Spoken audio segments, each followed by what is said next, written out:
Bonjour, je vous présente aujourd'hui l'analyse technique du SP500 tradable à partir de la plateforme de CMC Markets. On va commencer par une analyse assez simple de la genèse du mouvement en cours sur le SP500 et on voit que la belle hausse à laquelle on a assisté et qui nous a amené finalement à passer des plus bas 1860 au plus haut actuel à 2030, eh bien, cette évolution s'est décantée à partir du moment où on a cassé ce canal descendant assez raide. On voit dans la zone en ellipse bleue ici que c'est ce qui a initié clairement l'impulsion haussière à laquelle on assiste actuellement. Alors si maintenant on essaye de s'adresser à ceux qui découvrent l'analyse technique, il faut comprendre qu'avant de prendre toute décision, eh bien nous sommes en tendance baissière.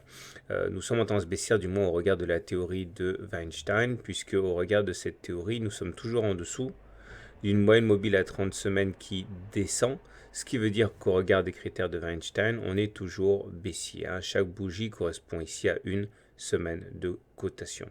Maintenant, il faut comprendre que la situation est en train de s'équilibrer, puisque si on mobilise une autre analyse, un autre système de tendance, notamment le système de dos, eh bien, la tendance semble devenir haussière, puisque regardez, là, les pics étaient ascendants.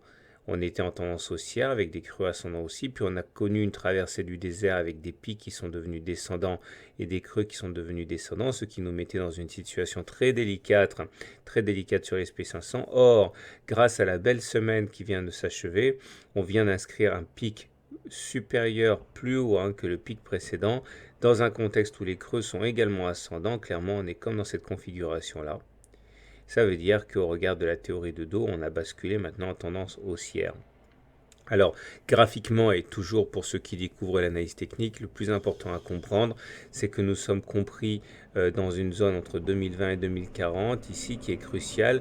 La zone des 2040 sera une résistance qui n'est pas facile à passer, puisqu'elle correspond à la zone de support ici contre laquelle les cours ont rebondi. Mais une fois qu'elle a eu été cassée, eh bien, il y a eu un changement de polarité qui s'est produit et le support est devenu résistance et donc ça ne sera pas facile à passer 2040. Et de l'autre côté, nous avons un phénomène symétrique avec le support des 2020. Vous voyez, les 2020 ici ont fait résistance sur cette semaine et sur cette semaine-là. Une fois qu'elle a eu été cassée, cette résistance, c'est-à-dire cette semaine, il y a fort à parier pour que la zone des 2020 change de polarité et devienne support. Donc clairement, au-dessus de 2040, on s'expose à une accélération haussière.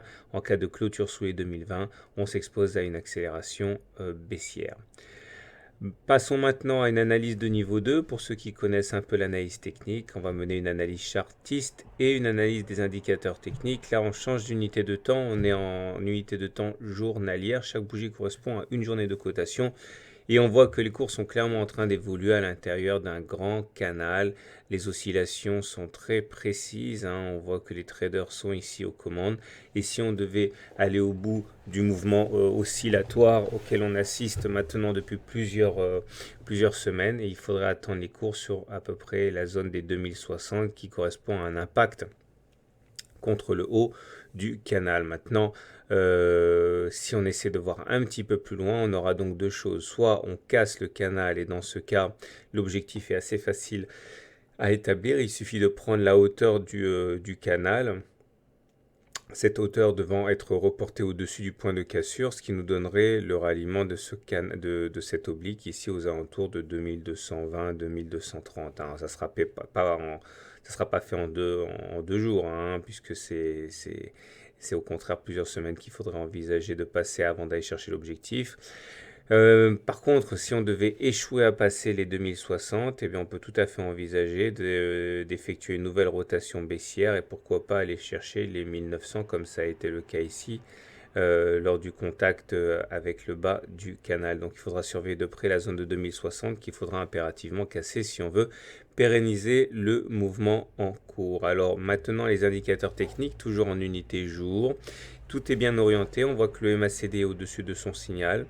Le signal aussi a été donné ici, comme on peut le voir, puisque c'est à ce niveau que le MACD a croisé son signal.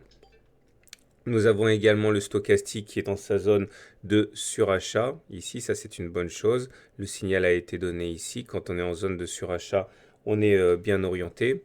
Et le momentum a basculé positif là.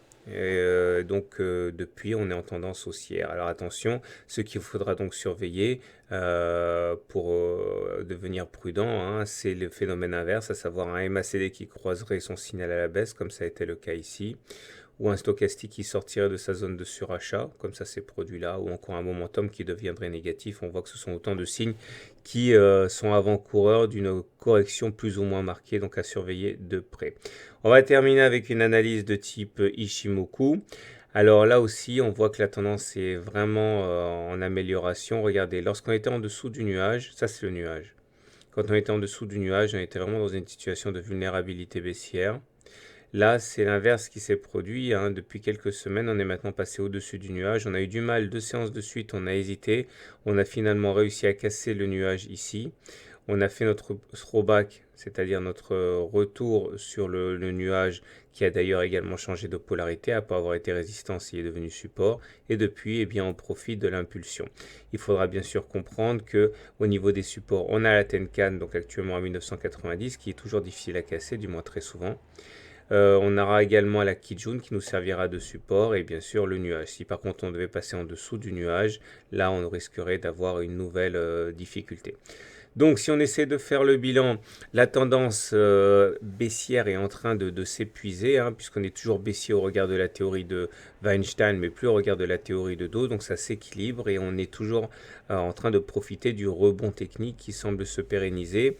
A priori, on se dirige vers les 2040-2060, hein, et par contre, si on devait casser les 2020, ce serait dangereux à court terme. Voilà, je vous souhaite une bonne journée, je vous souhaite de bons trades, et je vous rappellerai qu'il ne s'agit que d'une analyse technique, c'est-à-dire une analyse qui sert pour le timing, pour peaufiner les entrées, mais qu'il faut impérativement mener une analyse des fondamentaux, hein, avant de prendre toute décision d'investir. À très bientôt pour une autre analyse technique.